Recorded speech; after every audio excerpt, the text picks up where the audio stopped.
Lots of dating advices scratch over the concepts of compatibility and chemistry, assuming that most people have an intuitive grasp of what these two words mean and why they are so important to any successful relationship. We somehow assume that we know them and whether we have them or not. Sadly, most dating advices usually ignore these two because they can be faked or changed. Instead, they focus on the shell, like what to say to your partner, how to say it, when to say it, and so on. The terms compatibility and chemistry are often used interchangeably, but they are not the same thing. Knowing the difference is so crucial in any lasting relationship that without them, things would fall apart. So, what are they? Chemistry is the spark. In the context of relationships, chemistry is a simple emotion that two people experience when they share a special connection. It's the impulse that you have to see this other person over and over again. One can feel a sense of obsession over the other person, longing for when they can see the other person again. There have been numerous attempts to explain what causes this type of romantic chemistry to occur. Researchers say a combination of factors are needed, including physical attraction, similarity, non-judgment, feeling understood, mutual trust, communication, and mystery. Author Mark Manson says, "A lack of chemistry doesn't repel one another. A lack of chemistry simply results in a lack of emotional intensity. In other words, things just feel kind of dead and boring when you are together." Chemistry must be present for a romantic bond to take place, and it's most intense at the beginning of a relationship. However, the intensity will eventually subside and the relationship will be tested for its strong foundation.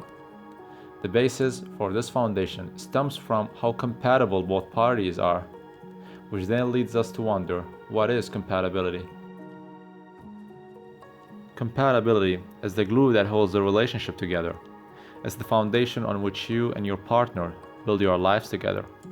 It comprises your lifestyle choices, habits, interests, worldviews, beliefs, and core values. It will allow for a harmonic relationship where big decisions will be easier to make because you and your partner are on the same page. So at this point, one might ask, is it okay for a relationship to have one without the other? The answer is no. One can't be present without the other if you are looking for a relationship to flourish in the long run. Chemistry without compatibility leads to disaster. Sometimes it can be as simple as not living in the same part of the world, but often it's far more complicated than that. You see, when two people are totally incompatible, it's often the case that behavior becomes completely irrational. Usually, two incompatible people or one of them initiate a cycle of emotional emulation, going through periods of not caring anymore and lack of fulfillment as life goes on. These relationships usually begin quickly and passionately, exploding at first before dying down just as quickly as it erupted. This tends to happen when logic kicks in and reality makes itself known. Suddenly, you realize that you're not attracted to your partner anymore and dislike spending time together. You just don't like it, you just don't want to feel it nor being in any physical interaction with him or her. This type of action results over time in years of having to deal with a person whom you lost your interest to, trying to see if there would be any connection to be built throughout the years, as chemistry, unlike compatibility, can be built when two parties spend time together and explore life. This takes place over the course of the years, and if it didn't happen, then it's really lifeless. This in return will lead to one or both parties deciding to draw an end line. On the other hand, a relationship with high compatibility but little chemistry is likely to be boring, dry, and dull until one or both parties simply stop caring and drift apart. Or they end up their mutual chemistry inconveniences by separating, as simply staying in a plain relationship where there is no chemistry sign makes it unbearable and hard to prosper.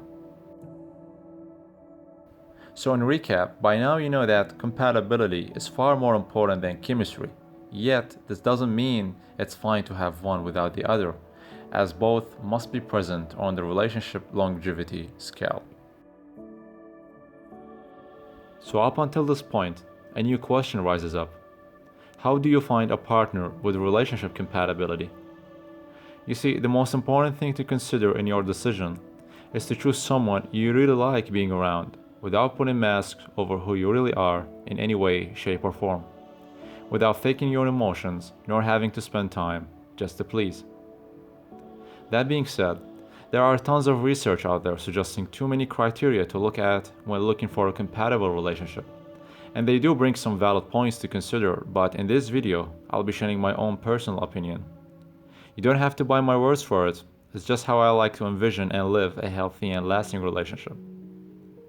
So there are 5 things that are paramount to any lasting or falling relationship, and these things are the acronym in the word RISES. R stands for recreational intimacy. It means spending time together as you go through everyday life. It also involves the two parties intentionally doing and enjoying things together. A picnic at the park, a hike in the mountains, a visit to a place, and so on. It also means that the parties are on the same page in terms of how they like to spend their time. Now, it's completely normal that both parties can share different interests, but at the end, there has to be a balance in how they spend their time and, most importantly, enjoying it together. I stands for intellectual intimacy. It means sharing deep and intense talks, ideas, and perspectives about many things, and to see if one party can connect with the other intellectually and enjoying it, or is he or she the type of person who would probably mention how intense you are, and there is no need to talk about such things whatsoever.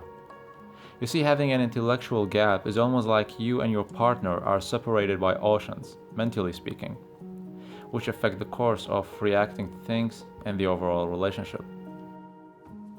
S stands for spiritual intimacy, and this has nothing to do with religion. This is about where do you see yourself in the world as a person and how you connect with it. It's the feeling of freedom that you can connect at any time and in any way about spiritual matters or issues, which can connect and nurture both parties spiritually without questioning or shrinking each other's spiritual growth. E stands for emotional intimacy. This is very important. It's all about how you feel about yourself with your partner. Do you feel safe around them? Are you okay with being warm and vulnerable with them? Do you trust them and you feel emotionally satisfied with them? Can he or she feel and see through what's happening within you without having to suppress it? Is he or she making an effort to show the right needed support?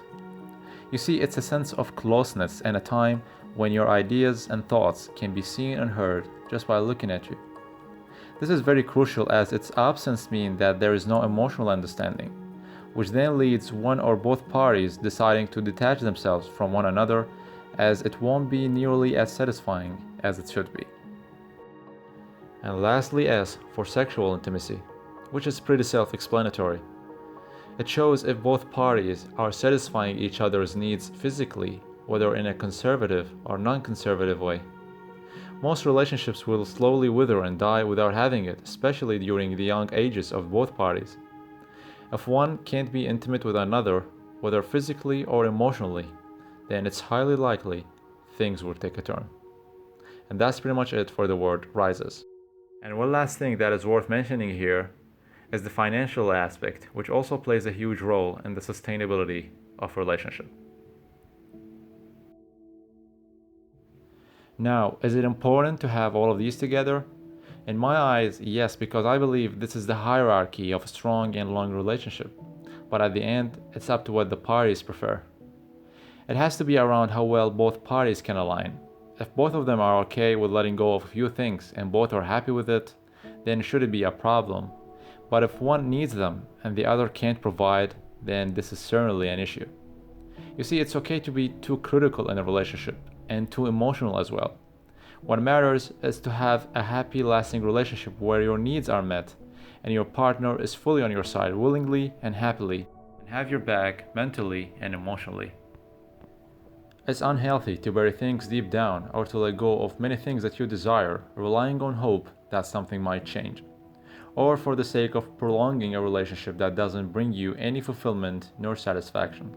As a relationship should be full of happy feelings, strong attachment, meaningfulness, pleasant experiences, healthy atmosphere, and mutual understanding. You see, my definition of a healthy relationship is that nothing for granted. It's about doing everything together, for each other, proving to one another that they deserve to be around each other through their actions and act and how they approach things without compromising each other's values and feelings and what they need.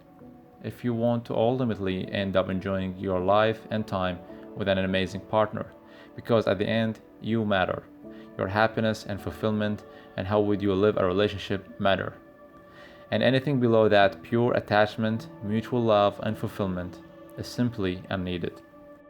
And in the words of Lao Tzu, being deeply loved by someone gives you strength, while loving someone deeply gives you courage. This is it for today's video. Thank you so much. If you enjoyed it and want to hear from me again, please be sure to hit that subscribe button and turn on your post notification bell so you never miss any video. And down there in the comment section, please feel free to comment your opinion about this video and I'll be happy to reply back. So thank you so much and I'll see you next time.